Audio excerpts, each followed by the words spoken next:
You're listening to the Griffin Sports Insider Podcast, live from Hi-Ho Bar and Grill in St. Joseph, Missouri. It's our live weekly chat with Missouri Western coaches and athletes. Here's your host for the Griffin Sports Insider Podcast, Tommy Rezach.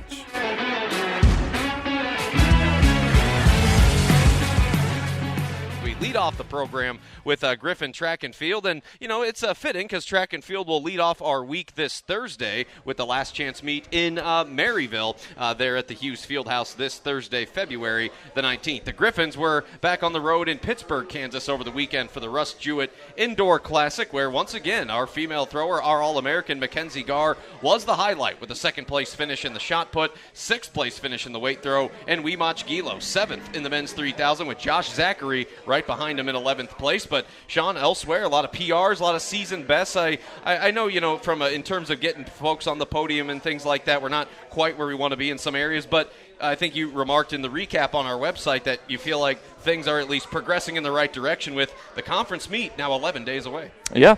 I mean, it's anytime you go to a competition, especially, we were at the conference track or conference venue, I should say, at Pitt State. So just getting acclimated to that is always important. But just competing well at this time of year. It's always good to be clicking things where they should, but you want to be doing your best at this point going into conference for getting into better flights, getting into better heats, and just for the confidence purpose. No doubt about it. Now, this last chance meet on Thursday, it's not unusual. Northwest is hosted. Do they call them twilights sometimes, or am I mixing that up? Yeah, so this will be the first time it's held on a Thursday. It's usually on like a Friday or Saturday, and they call it like Friday night under the lights or something under the lights. Yeah, so they're calling this a last chance meet there at the Hughes Fieldhouse. I mean, obviously this is not the mammoth of a meet that you guys just came off of. It's a one-day event, and if I'm remembering right, I mean, it's just an opportunity for folks to improve on those provisional times right before the end of the regular season, right? Exactly, yeah. It's either one more chance to kind of get into the conference meet if you're on the outside looking in, or, for some athletes who probably aren't going to be competing in the conference, it might be the last indoor meet that they do. So it's kind of both sides in that sense. Yeah, so a little extra time to prepare for conference, which starts February 27th, runs through March 1st in Pittsburgh, Kansas. So with that being said, how many do you anticipate going down on Thursday? Oh, it's hard to say. A lot of our mid-distance crew, so probably a good 6 athletes out of there. Most of the throws crew, probably another 5 athletes, and I would expect Abby Henry as well. So probably 11, 12-ish, somewhere along those lines. And then is there a start time they have for that on Thursday? Noon. Everything will start at noon. Oh, okay. And is that field and running events in total? Yep. Okay. All at the same time. And how many schools? Likely 2 or 3. Pretty small meet. Yeah, really. I mean, historically it's been like either just us and Northwest or like a couple other conference schools that throw in a handful of athletes. Okay, so it'll be you guys, Northwest, and then maybe just a couple others. Okay, yeah. So that's Thursday noon, and once results are in, we'll have the coverage there at gogriffins.com. So, Sean, I know it's been a whirlwind, right? It was a busy weekend, and you're here on Monday, and it's a kind of a short week with that meet on Thursday. So appreciate you taking the time, and of course we're wishing your athletes good luck this Thursday, and look forward to talking conference next week. Yeah, greatly appreciate it, Tommy. There you go, Sean Gosewich leading us off to talk a little track and field here on our GSI podcast. Well, we knew that was a pretty good challenge for your team right out of the gate, a Rockhurst program that was 18-6 last year, one of the best singles players in the Midwest region, and a 4-2 result in favor of the Hawks. And, Rockhurst, they went on to beat Emporia State on Sunday as well. Claudia Pastor, Ella Gates, winners in number 3 doubles for the Griffs, and then Christina had to battle Eleanor Coleman there at the top of the singles chart. But Johanna Predite, winner in number 2 singles, and Hevrosima Medic, a winner in number 3 singles. No, it was a tight match, one that came down to the bitter end. Just thoughts on the opener there on Saturday? There was some good matches, some good things, but most of the second part of the match, would say, was disappointing. Because clearly they have a really good number 1 player, but I feel like we have better players 2 through 6. Mm-hmm. And, that's the thing that I told the guys at the end. It was like, the only good thing I can take from this match is that you guys are better players, and I don't mean that and that's not a good thing, like when you lose, when you're the better player and you lose, something is wrong, and I think it was good experience to see how a really competitive team looks, like a team that maybe has less options, less weapons, let's say, in your game, but puts everything on the court, runs every single ball, tries to stay in the point no matter what, and we got out-competed, basically. Interesting. So you have nine non-conference matches on the schedule, and many of whom are Central Region opponents. And you got about a week and a half until the next match on the schedule. So, as tough as it is to lose that opener with so many good players. That being said, with the talent you feel like you have, do you feel like you can, go into the rest of this non-con and pick some off and get some of those regional wins before conference? Well, yeah, like you say, the talent is there for sure. I think out of the next our first 3 matches, this one was the easier one. So the next 2 are pretty tough, tougher than this one on paper. But I think this is a match that we should have won. We didn't perform. If we can, the other 2 matches are matches that if we perform, we could win. So more than the opponent is about what we do, sure. Really. And I think it's a good wake-up call. But I think we need to have big changes on our attitude and how we show up to practice, because they have good level and that level is what got them here, but that's what gets you here. Now what you do now is how you have a competitive team, you know. Yeah, how you prepare and how you go about competing. So the next school on the schedule is obviously one that you spent time there as a graduate assistant, St. Mary's in Texas. That'll be February the 28th in Kearney, Nebraska. I know you've been trying to schedule St. Mary's, and for one reason or another it hasn't panned out, but they are next on the schedule, and we'll play them down in Kearney February the 28th, a Saturday. You also have Augustana, who we know is always strong in our region. You'll play them Sunday, March the 1st. So get this week or so to reset it. You mentioned the week before that maybe injuries were playing a factor to some folks, so how good is it to have that time just to get folks healed up and to flush Saturday and just kind of turn a new page here? Yeah, I think injuries are always a thing. I don't think it was that big of a deal. I think everyone got to be at a decent shape for this past match. So some people, there's some injuries, like Christina cut her finger, she needed to get stitches. She could only hit slices on her backhand.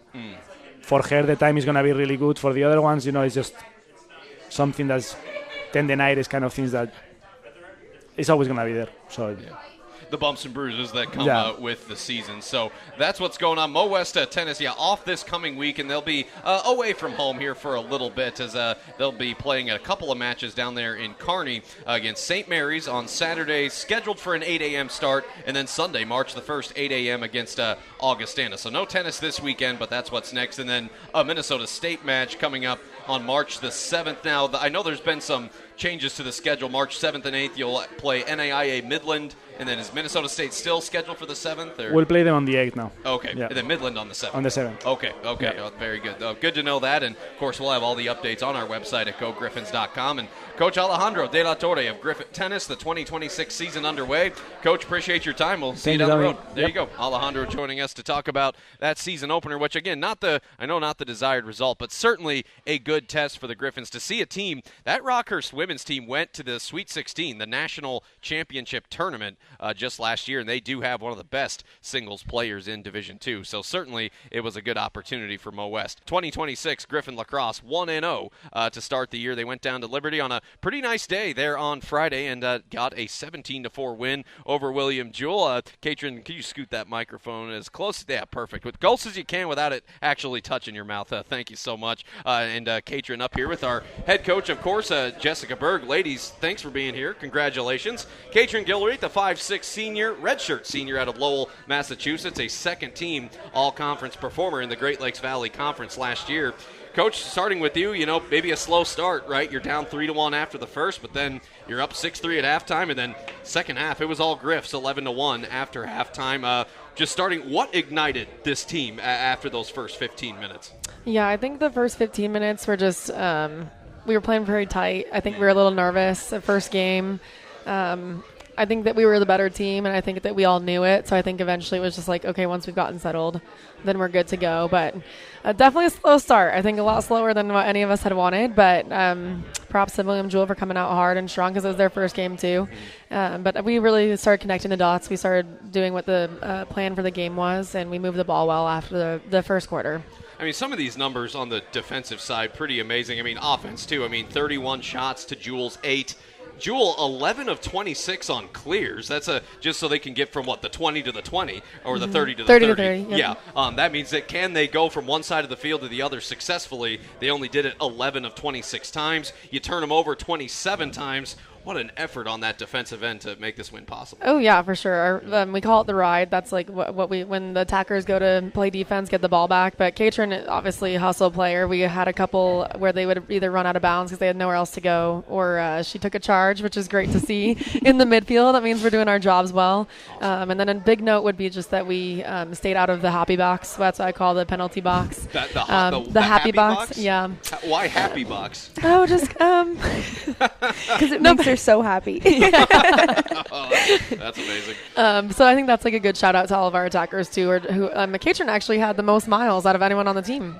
So you keep track of the distance you run in a match. Yeah, so that means that she was riding all the way to the other side of the 30, which was great. Wow. How many miles was that then, Caetryn? I have no idea. This is the first I'm hearing about this. I'd have to calculate it. I think it was around 7 or 8 miles. Wow, well, that's most of the way to a half marathon right there. But Caetryn, 3 goals spread over 3 different quarters, 1 on a free position, also 2 draw controls. Again, just bouncing off a coach's point, a slow start. We were up here last week talking about, all the things and the connections between these 2 programs and the distractions. But how did it feel for you and your teammates to respond and just put one in the bank like you did? I think it was good at first. We had to figure out and adjust. This year we've been working on adapting. We have chameleon as our code word, to just kind of adjust to what the refs are doing, how we're playing. So that first quarter, we're just figuring out like what's going to work against this team. And we were able to capitalize off that for the rest of the game and make it happen. And Caetryn wasn't the only hat trick there on Friday. Freshman Maddie Brinkman shot in 3 goals as well. Now, Caetryn, a few things on her to note. 96 career goals, which is third most in our career record books at Mo West. And it's been quite a journey for you. Your 5th year on this campus and for a group of 4 seniors. And you guys have, seen a lot of growth and progress in your time here. And, we've talked about it, talking lacrosse these last couple weeks on the program. But for this senior class, what does this time together and this season mean for you guys personally? It's meant a lot, honestly. These are some of the people that I started off my sophomore year with them. And to just watch them grow as people, as lacrosse players, building relationships on and off the field. These are people that I'm going to have for a lifetime, so it's been amazing. Yeah, absolutely. And we've got a busy week for lacrosse coming up away from St. Joseph still in Coach Berg's home state of Colorado, going to Grand Junction, which is the home of the University of Colorado at Mesa, where the Griffins will be playing. They'll play Westminster first on Friday at 2. They're the Griffins, spelled with an I, people forget. We'll play Colorado Mesa Sunday noon. Fort Lewis, a D2 out of Colorado, we play them this Tuesday at noon. It'll be our first time seeing Fort Lewis. So, Coach, busy week, a little traveling to do. What are the big things you got to do to get ready for this? Yeah, I think we just have a couple things we got to work on, like starting off strong and playing our game right from the start. It's going to be a little tough because 2 of those 3 teams were their first game, so we don't even know what they're going to throw at us. Kind of beauty in that, though, is that we can just play our game and focus on what we need to do. Mesa is going to be really, really tough competition. They just went to Florida. They played 3 top 10 teams and competed with them. So that's going to be a fun fight, a fun battle. But we just got to really focus on kind of fixing tweaking the things that we've got to work on, and then we'll come out strong, hopefully. Well, that's a state producing some really good lacrosse talent at our level. Number 1, Tampa. They were the national champs in this sport last year, were they not? Yeah, so yeah, they did. Yeah, so playing any teams from that state, that's big. So, and then I was also going to ask, so Friday 2, Sunday noon, Tuesday noon, those are Central Time, right? Those are all Mountain Time, so Mountain noon, Mountain Time. Okay. So that'd be 1 o'clock our time. 1 o'clock our time. So, all right. All right. Wednesday. Westminster this Friday at 3 p.m. Central. Colorado Mesa, they're the host for these games. We'll play Mesa Sunday, 1 o'clock Central. Fort Lewis College, Tuesday, 1 o'clock Central. So 3 matches coming up in these next 8 days, all on the road. Caetryn, I'm curious, doing all that running, how does that change? You guys have played in Colorado before. How does it change playing in the elevation in this game? Hydrate. Starting now, I have my water bottle over there.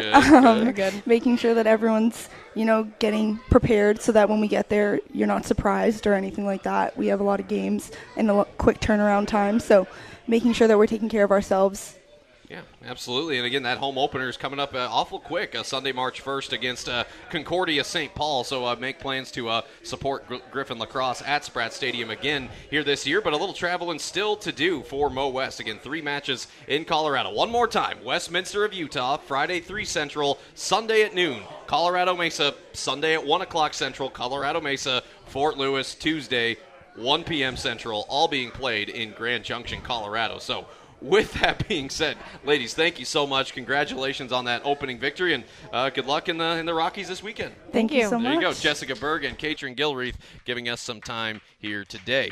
The Griffins take 3 out of 4 this past week in Branson with a record of 12-2. A weekend off for softball. They'll go to Kansas City next week, which we'll talk about. But again, Nicole Thompson and a 5'6" senior infielder of Gretna, Nebraska, second team all-conference a couple years ago, Kalee Higdon. Ladies, thanks for being up here. And, Coach, I know that one against UMSL on Thursday, a frustrating one, but otherwise, I mean, bats are going, the pitching's going. Otherwise, against Southern Naz, Quincy, and Southwest Baptist, this looks like the team we've come to know so far this year. And now this team is 4-0 against Central Region opponents early on. Kind of had to roll with the punches, right?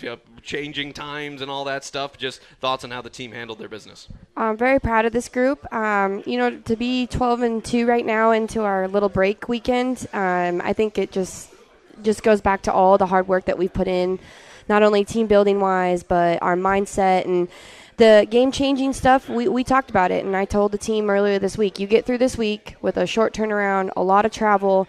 You've gotten through the gauntlet of the season, and they handled it really well. And like I said, I don't think we do that without the senior leadership that we have. And so very proud of this group. And, yeah, we would like to have one of those games back this weekend, but I think the better thing to show, a lot of people probably didn't get to see this, but on Friday, we score 27 runs in 10 innings, and we put up 23 hits in 10 innings. Wow. And so to respond to a way that we did that night before, I think that's the bigger picture to see with this group. And we could have rolled over. It was a quick turnaround, an early morning, but they came in and they talked about it in the group before us coaches could even come in to talk to them. And they said, hey, this is what we're preaching. This is what we need to do. This is the adjustments we need to make. And they came out, and like I said, to put up 27 runs, 23 hits on the day, and do this all in 10 innings, and we got out of there early. That was the big pickup. Yeah, 11-0 over Quincy and 16-3 over Southwest Baptist on Friday. But we were kind of waiting on bated breath there for a while because I know the statting was a bit of a mystery, an issue down there. Some people doing game changer, others not. And I know there were a lot of teams, a mess of teams at a mess of fields down there. So hats off that's Mitch Mellard over there, our sports information director. He had to deal with a lot of those stat corrections and things. So hats off to him for getting all that right. And those stats showed that Kalee had a hit every game this past week, 8 of them total. Had a home run this past weekend, 10 runs driven in. Now Kalee batting .388 on the season and fielding 1,000 so far in 34 total chances. Kalee, scoot that mic up just a little bit for me, and then, but beyond that, just thoughts on not only your start in the batter's box and in the field, but just to be sitting here 12-2 at this point in the year. Yeah, I think it's one thing that we have this year that we haven't necessarily had in the past is a pitching staff, and having all those knowing and trusting them, knowing that it takes a lot of pressure off us as batters. Mm-hmm. And then us being able to put up those runs, then it goes the other way. It takes pressure off the pitchers. So the good relationship that we have, knowing that we don't have to score so many runs right at the beginning, we can ease into it because we know the pitchers are going to keep us in the game. The pitchers can pitch free, knowing that our bats are going to keep them in the game as well. Yeah, and the bats have been hot for you guys. I mean, 30 extra base hits already, 16 home runs as teams with a slug of .447. 32 stolen bases. You have about half of them. Kalee has stolen 14 bases so far this year. We've talked pitching. We had Harley up here the week before, Ashland a couple weeks ago. But offensively, I think we knew watching this team last year that the potential was there. The flashes were there. Now it seems like consistency is here. What's been the key for this lineup to be this explosive so early? Yeah, in the fall, when we went into individual seasons, we broke it down. I mean, I don't think we took a swing standing up for 4 weeks. Wow. We were on our knees. We were looking at the hands, the path, our bat paths, just focusing on the little things, really, really breaking it down. And then we also had meetings. We talked about, all right, what is our approach? We have to have an approach, what count you're in. We have our batters counts, and then you have your griff counts, whatever count you're in. What is your goal? And then knowing also where the runners are on the bases, situational hitting. And I think we really took that and ran with it. We make adjustments when we need to. I mean, balls are hit in places. It might not be a home run, but a ground ball to the right side when there's a runner on third, that scores someone. So situational hitting, but really us being able to break it down, break our swings down, focus on the little things, I think it really, really helped us, and it's showing. Yeah, no, well said there. And, you talk about runners on the base paths and situations. Kalee Higdon has created some scoring situations. 54 career stolen bases for Kalee, which right now ranks 6th in our all-time program history, and we still got a lot of season to go here in 2026. But not this weekend. This team will get a chance to breathe after 14 games on the road, most of that in the state of Texas and, of course, in Branson. But then Mo-West, the bus trip gets a little shorter. They only have to go to Shawnee, Kansas, February 27th through March 1st for what will be the Midwest College Classic. 6 games, 5 of which are against Northern Sun intercollegiate teams, so Central Region opportunities right there. We said it last week that you simultaneously love and hate the weekend off. A good chance for folks to get a chance to breathe and stuff. But you're in this game mode. You're in this I don't know what's the word. You're on the rails. Full speed ahead. How do you kind of balance the rest versus staying in that game mode readiness? Yeah, it's very tricky. Like you said, looking back now, I think I told my husband this of like, man, I kind of want to play this weekend, but I do think it's a good break with the bodies. But you hit on it, for this group to come out and, we've hit 16 home runs, which last year, if you look at our stats, we hit 23 on the year. Ooh, okay. So when we've already hit now 16, our offense are clicking, now it's just going back into the lab and doing some things. Figuring out what is some different approaches, watching some film. We've got some good film from the last 3 weeks of, hey, where can we do some things a little bit better here, work on that. The pitcher's getting back into it with some rest. We gave them a good 3 days off. I'm sure Higgs here could say the senior body could have used it, and I know too with me, that mental reset. And then we get back into it like we talked about. I'm very proud of how this offense is clicking. We've done things here. I mean, her grand slam this weekend and some of the hits that we've had in huge situational stuff we don't have last year.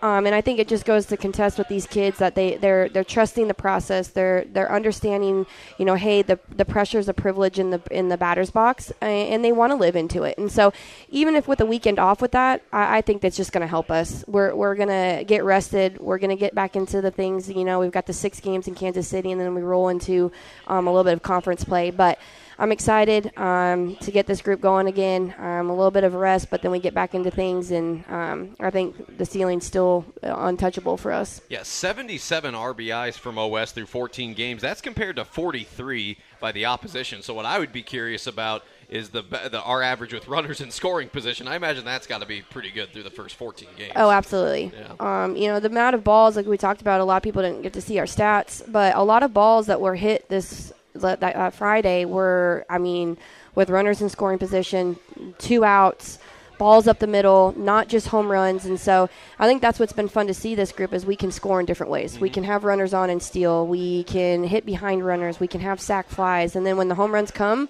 we told the kids, like, you've put in the work, so trust that. Do we need it every single time? No. But they've found ways to pass the bat.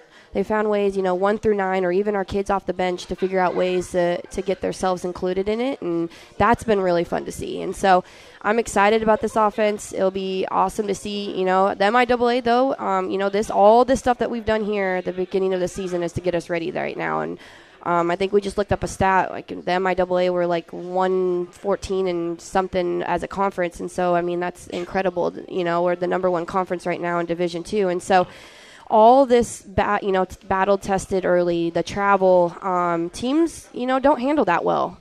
And to have our kids do that, and like I said, it says a lot, but also we wouldn't be doing this without the senior leadership that we have, and Higgs is a huge part of that. I usually don't start comparing us to the rest of the league until we get into league play, which is still till March 14th for Griffin softball. But Pitt State 13-0, Missouri Southern 15-1, Washburn 13-2, Rogers 10-3, UCO 10-4, and yes, Mo-West 12-2. So my goodness, what a good non-conference that this league is having, which in turn is good because if it's the same thing in basketball. If the conference is having a good non-conference season, then the conference wins look that much better when we're counting our chips at the end of the year and the regional rankings come out and all that jazz. So, no softball this weekend, unfortunately, but these girls deserve a break. 12 of their first 14 are victories. February 27th through March 1st at the Midwest College Classic in Shawnee, just down the road in Greater Kansas City. So, a chance to go see the Griffins all weekend. next weekend. Not this, but the week after. So, with Kalee Higdon, that's Nicole Thompson. Ladies, congratulations. Appreciate your time. Thanks, Tommy. All right, there you go. Nicole Thompson and Kalee Higdon. Good to have one of our senior leaders. She's been a staple in that lineup for quite a long time. A fellow Nebraskan as well as Kalee Higdon, and the Coloradan Nicole Thompson joining us too. Baseball entering the week at 5-5, getting ready to open conference play, which of course we will talk about. And Coach, congratulations on a series victory. Luke Shanahan comes through with a walk-off there with bases loaded. Game 1, we're down 5-1 in Game 2. Make a rally, get some chances.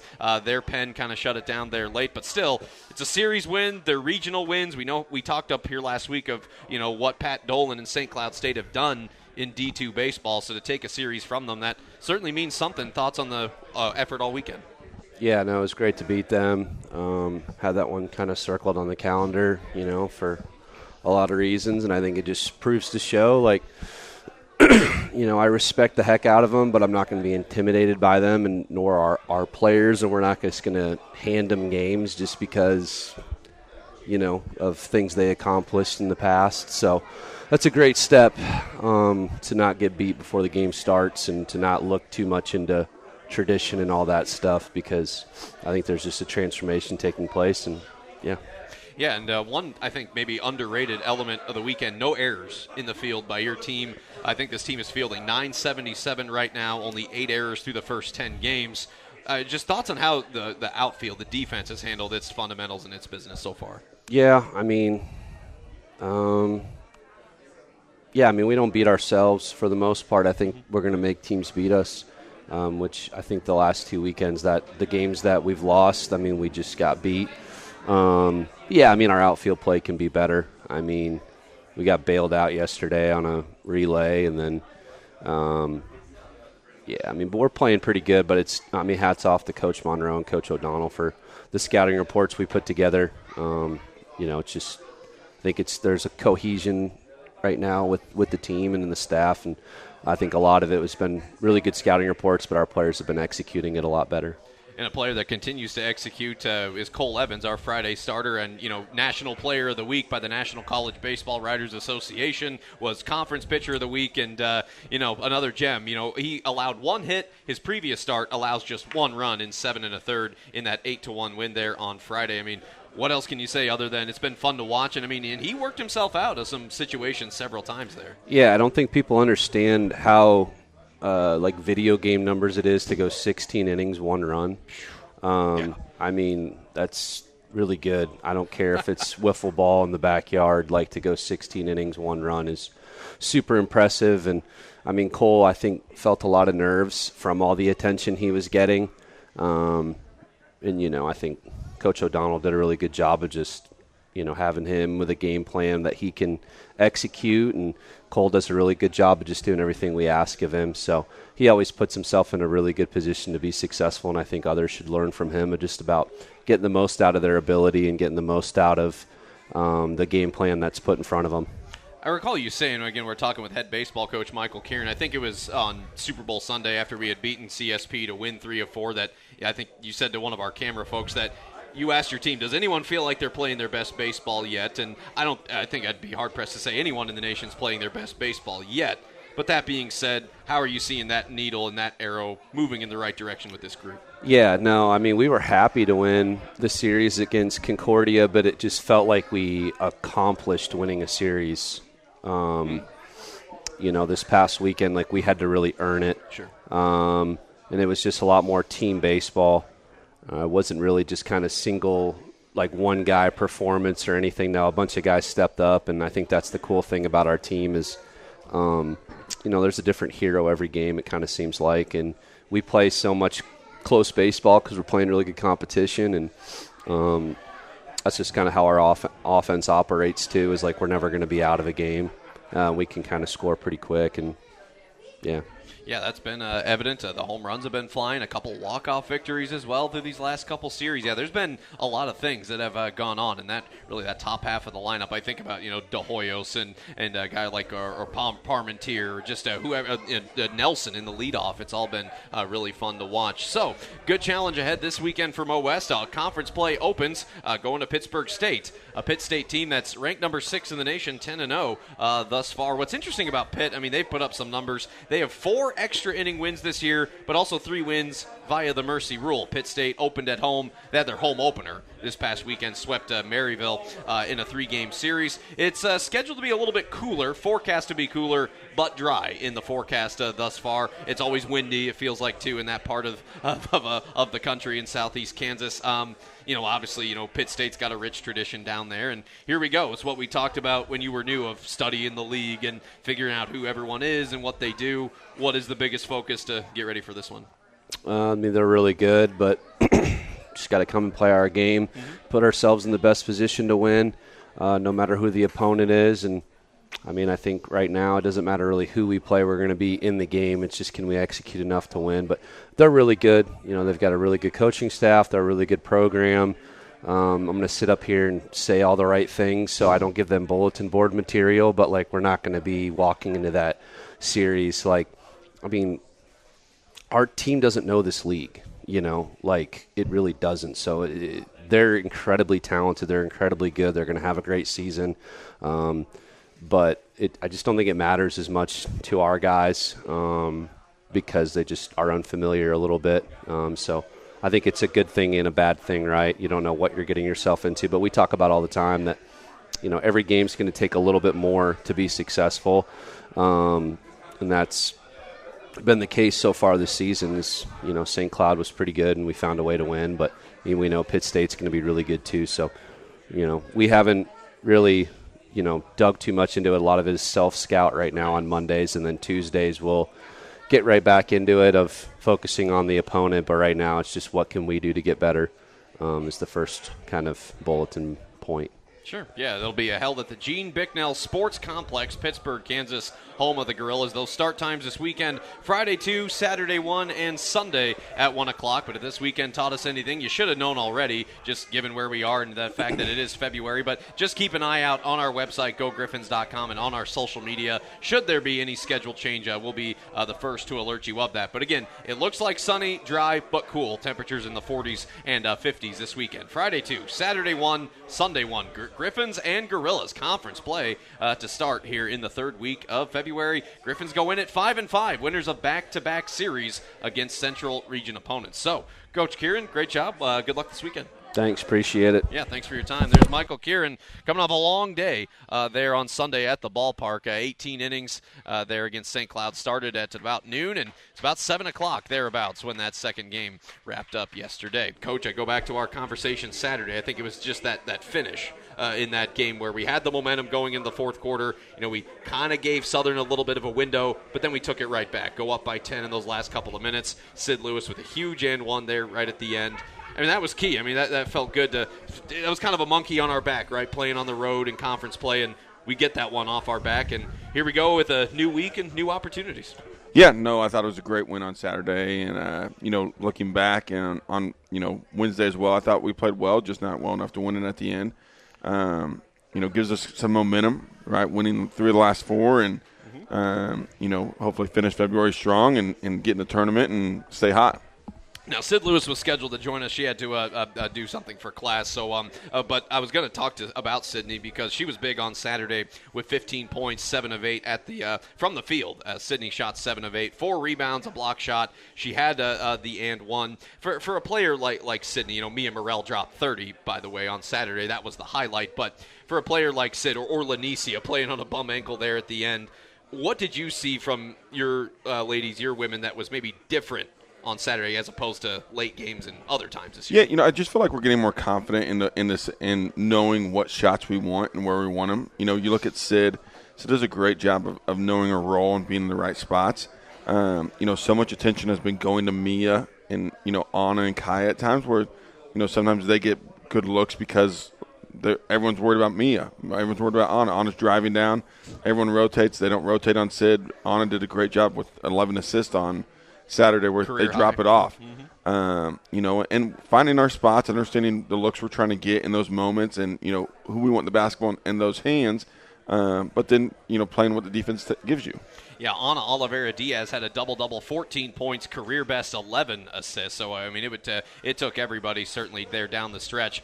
Was also, going to ask a little bit about free throws. Now, it's not just Sydney, right? I think a lot of players have shared in the free throw struggles here this year. Not as big a factor, certainly, on Saturday. But I know, I feel bad for Sid. She does such a good job getting those and ones. But I know the and one part of it, the third point, hasn't always been there. But, we've seen players like Meredith or Anna or somebody else struggle with the free throws.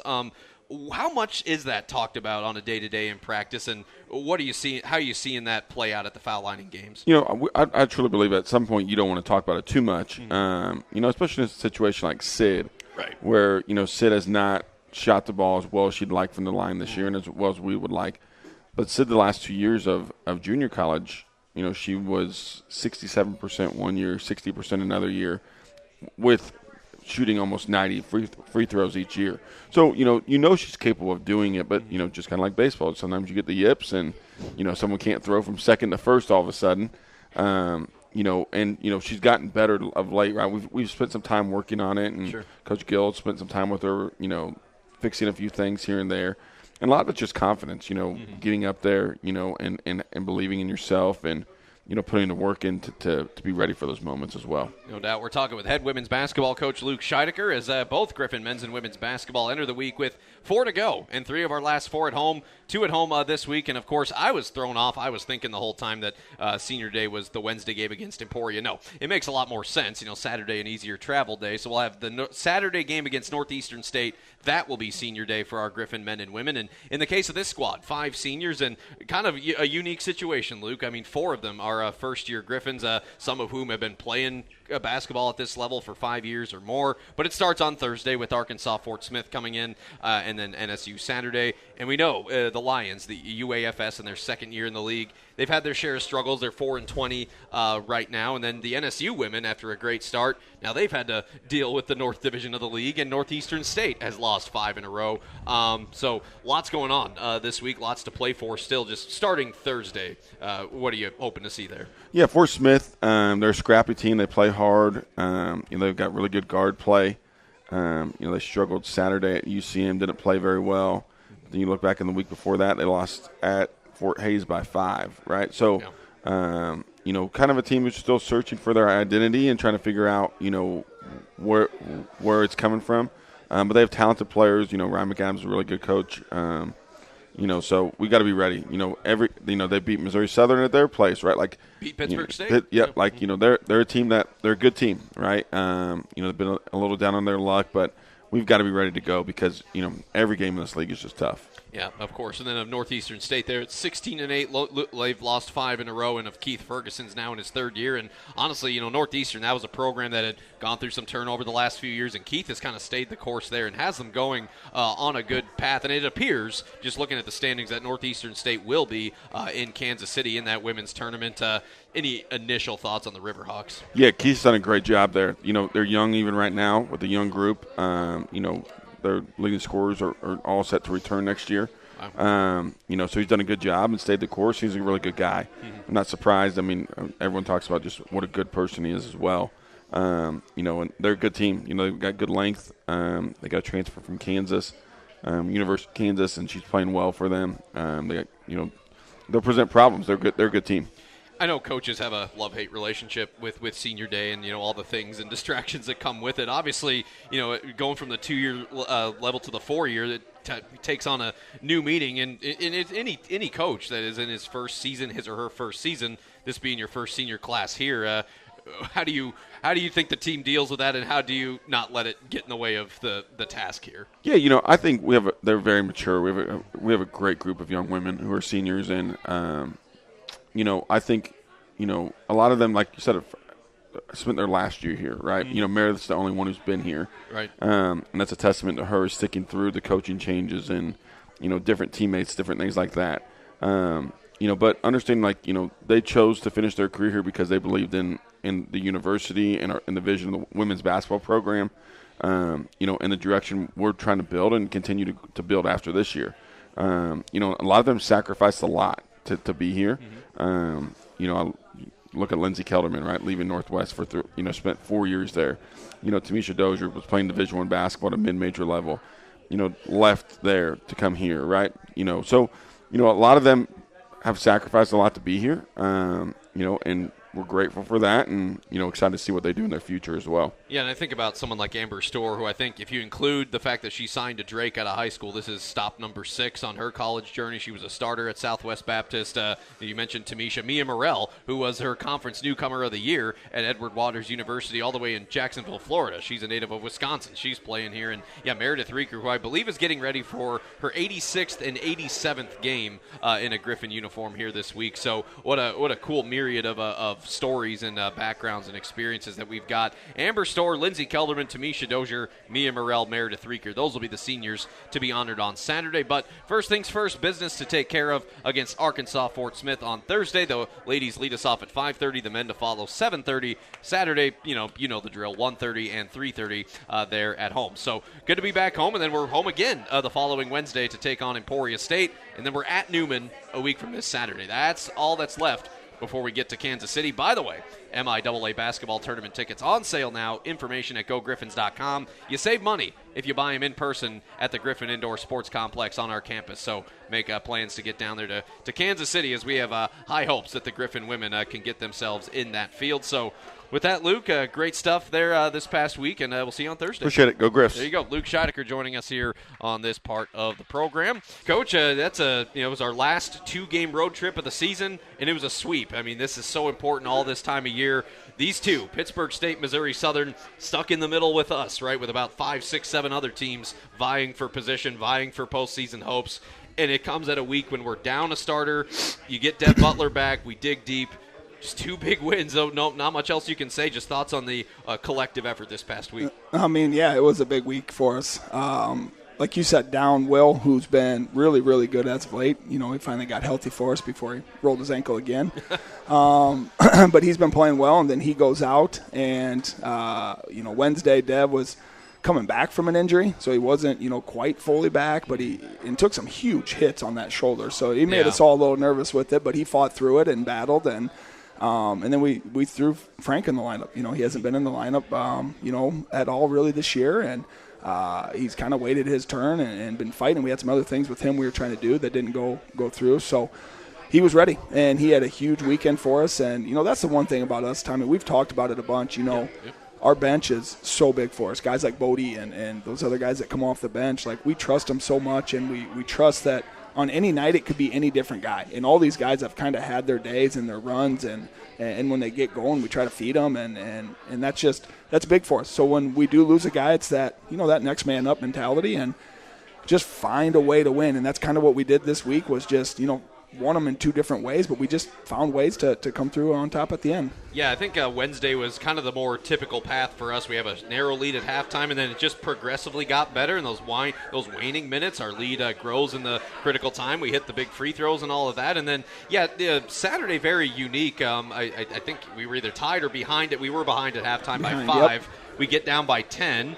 And then, we're able to piece together the comeback. And it was so unique because it's like they were winning on the glass, they're winning points in the paint, but a few big three-pointers and some big bench contributions. Obviously, it came down to the final shot for Southern on a three-pointer in that last possession. And, sometimes Lady Luck has to ride along. Though sometimes that's the only difference, and Southern missed what was a pretty decent look there at the end. But, again, win's a win, and it's not easy to win in there, especially that small old gym. You'll need a couple hundred people to make it a pretty hostile, intimate atmosphere, and that's kind of what we had there on Saturday. Yeah, for sure. And, we didn't shoot it great. Yeah. We came out and we got some great looks to start that thing. They pressed, and I thought we did a great job handling the press and breaking the press and getting good looks, and we didn't make them. And they're older hoops, tighter rims. It's a lot of in and outs. Now they were making shots. We tell our guys, just don't hit the rim and you're fine. But we just stuck with it, and we made sure we stayed close, and they had their run in that second half to stretch it to 10 or 12. And with us, I knew we weren't going to give up, and this team's so explosive in so many different ways. We can go on our runs too, and we know they're coming, and we just kind of hung around until we hit our run and made it a game. And anytime you're on the road in this league, if you can give yourself a chance to win, that's big. Now I wish we would have covered that guy at the end a little better. One of the best three-point shooters in the league. And Gavin Elkamil. Yeah, he got a pretty good look at it, and I thought it was in, but we'll take Lady Luck on our side for that one. Yeah, no, I was telling the folks on the radio on Saturday that 2 years ago that we had 4 of the 13 losses last year. 2 years ago we lost 13 games. 4 of them were on buckets inside the final 3 seconds, including a buzzer beater from half court at Kearney. So going through that, it's like you're wincing and you're like, okay, I think we earned that one. Honestly, we deserve some good grace. And Bode, we talk about the bench. 38 bench points there on Saturday at Southern. And Bode on the week, 26 total minutes, 9 total points. And, Bode on a day where games are settled by single digits, like, that all matters, right? It took everybody, Trey gets to start the last couple games. Frank Keller, 17 combined points off the bench. Outside of the Education Day game, Frank had played 2 minutes since about the Christmas break time. Vance Pfeiffer comes in, big minutes there on Wednesday. Just to be one of those bench guys, just being prepared when your number was called. What did it take for all of you guys just to be ready and to go out there and make a difference? Yeah, I think that's what makes us so dangerous. I don't know if I'm wrong. We went 10 deep, against Missouri Southern. Guys are ready. They step up. Make big plays and big shots. Frank came in and played a big part.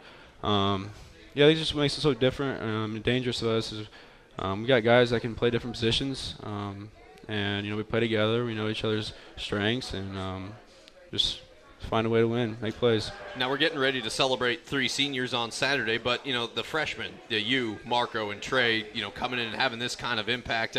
That has to be pretty exciting. In a season that started with a lot of unknowns, a lot of new players, for you guys to have this kind of start, and I know you and Trey have had that history in high school ball in Iowa. What has that been like for you 3? Yeah, it's been special coming in to play right away.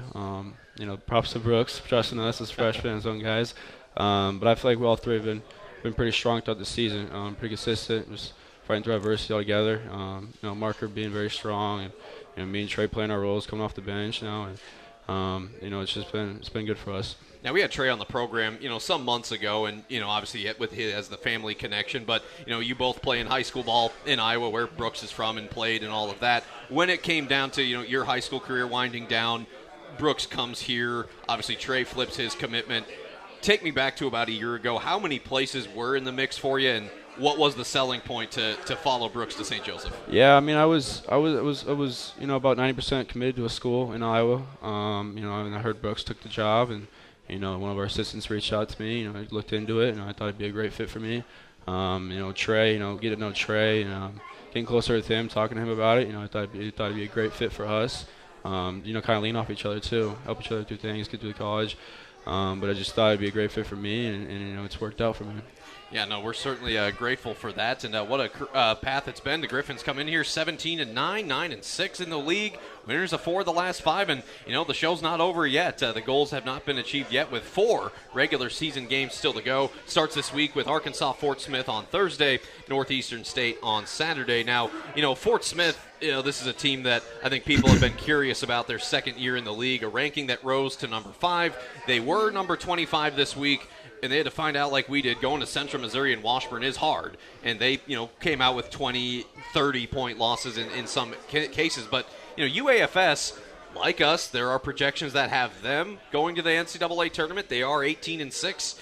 And it came down to a buzzer beater shot when we played there last year. I haven't had a chance to look at how much their roster's changed yet.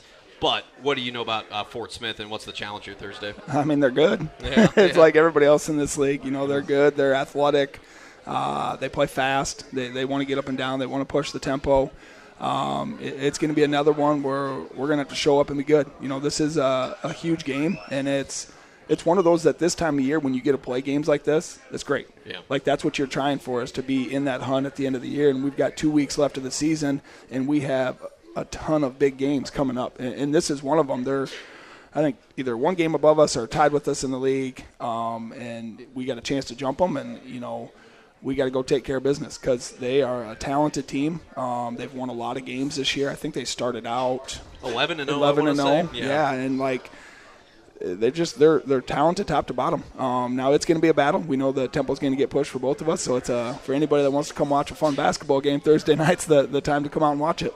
I mean, this is literally a tiebreaker game because you have Washburn 1, UCM 2, Rogers 3. We have the tiebreaker over them at 10-5, and then Fort Smith and Mo West both 9-6 in the league. So this could matter a great deal. Certainly, just starting with Kansas City, like one thing at a time, right? Let's not get ahead of ourselves for positional seeding advantage at Kansas City. This game's going to mean a lot. And same thing on Saturday, right? Northeastern State coming in 14, 13, 12, 11. They're the first team out of Kansas City right now is Northeastern at 5-10 in the league, and they're only a game out of the conference tournament at this point. Thoughts on what you've seen from NSU on film and other places? Yeah, I mean, they're good as well. They're a solid basketball team, and we're gonna have to show up and compete on that one. There's, like you said, Tommy, there's a ton of big games this week and next week. A lot of teams that are fighting for whether to get into the conference tournament or fighting for the I think 1 and 2 are pretty much settled right now, but 3 and on all kind of play each other, or all have to go through Washburn and Central Mo, and like Rogers has to go play them, and that's a big game for them, and 2 points where we can catch them if those guys take care of their business, and it also gives those guys a chance to get one of those top tier wins and make a statement for themselves. So this is a big 2 weeks of basketball, which in the MIAA you're always going to have that when you've got teams competing the way they do, winning 80% of the non-conference games. You knew this was going to set up to be a sprint to the finish. No doubt about it. And Senior Day, you've been a part of these for a long time. I think this is your 13th year as a D2 head coach. And we got 3 special seniors. Noah, who you've been with a long time. Ty Henry, who we picked up out of Baker. What a great get that was for us. And, of course, Devin Butler, who I said it on Saturday, I think, after our interview. I think it's Devin that makes this story so complete. A guy that was playing D1, comes here, has played his role, right? He has 1 career start in 2 years at Mo West. But without Devin Butler, there is no win on Saturday. 18 points. He was so automatic there on Saturday. So 3 great men, 3 great stories there. I know coaches are different. Every coach is different. They love it. They hate Senior Day, but unmistakably 3 guys that'll have a nice moment there on Saturday. Yeah, it's a great chance to honor those guys. And the biggest thing for me is I appreciate them so much. all 3 in different ways. Noah following me, this doesn't happen without him coming here and starting our base with him and these freshmen and being able to recruit and show the base that we have started. So that it's not a rebuild year. It's a chance to continue to grow this program. And then Ty, buying into us in the transfer portal. He had a lot of options in this league, and, we sold him on us, and it's been great to have him. He's an awesome young man and obviously a very good basketball player. And then Dev trusted us. He didn't have to trust us. Everybody else was gone. All of his buddies were gone, and he stuck around, and, it didn't take much for me. After one conversation, he was all in and helping with us, and to be able to honor those guys is what's important on Saturday. And, we're looking forward to it. And I think Bode can tell you, too, how just great all 3 of those guys are and how crucial all of them have been. They just want to win. And that's the biggest thing. When you've got 3 seniors that will do whatever it takes to win. I mean, if you go back and watch the film, when things are going well, whether it's these guys on the court scoring or it's them, those 3 are the first on the bench up cheering. Noah, Dev, Ty, if they're out of the game and other guys are in and playing and doing well, they're the first 3 up cheering because they know that's a better chance to win. And that's when you find leadership. And that's how important these guys are to our program, and just show these guys as they grow and their roles grow how to treat the next wave of players we bring in. So we are so fortunate for those 3 and what they've done for this program and to help set up for the future of the program. Yeah, I think the supportiveness is so evident with this group when you watch it, adding a player at semester and everyone being, let's bring Vance in, and the contributions that he's had, and, the 3 freshmen, 3 seniors. Yeah, it's been just so much fun to watch this group working together.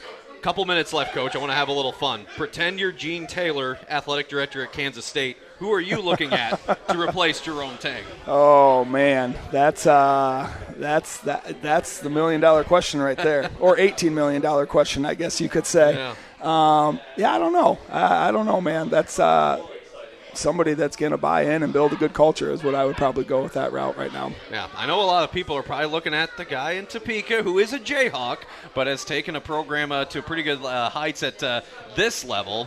But again, it seems to me that anyone. briefly, like, Division II coaches, it's like even Ben had to do Drake first and then Iowa, right? I mean, what is that? I think of Kim Anderson, who went Central Missouri to Mizzou. It didn't pan out. What is that like when you see guys, who get that call to the next level? What is that difference going from D2, mid-major, Power 4? I mean, how big of a leap is it from like a UNI versus Kansas State? Yeah, I was a very young coach when I was at that level, but I started my career at UNI, and I've been around a lot of those guys and have a lot of friends that coach at different levels, and there's huge differences in how you recruit. You're not selling yourself as much anymore as what the NIL is and and whatnot. But with the transfer portal, you can flip a team quickly. Like there's no doubt about that anymore. You saw that with Ben jumping to Drake and then going to Iowa. But I think what it really shows is how good of coaches there are at every level.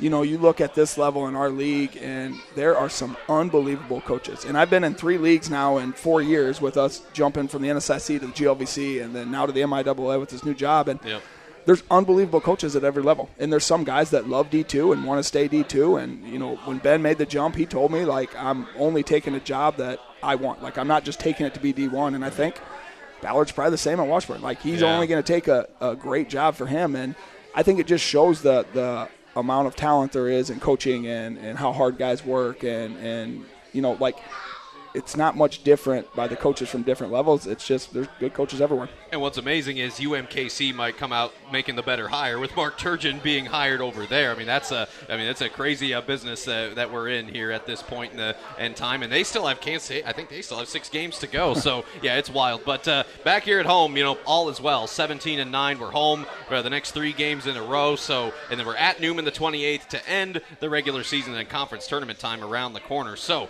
Bode Goodman, Brooks McKowen, great week. Loved it. We'll see you back there on Thursday. Thanks, Tommy. There you go. Bode Goodman and Brooks McKowen giving us some time to round out the show. And there you go, 1 hour in the book. So we'll take off here for now.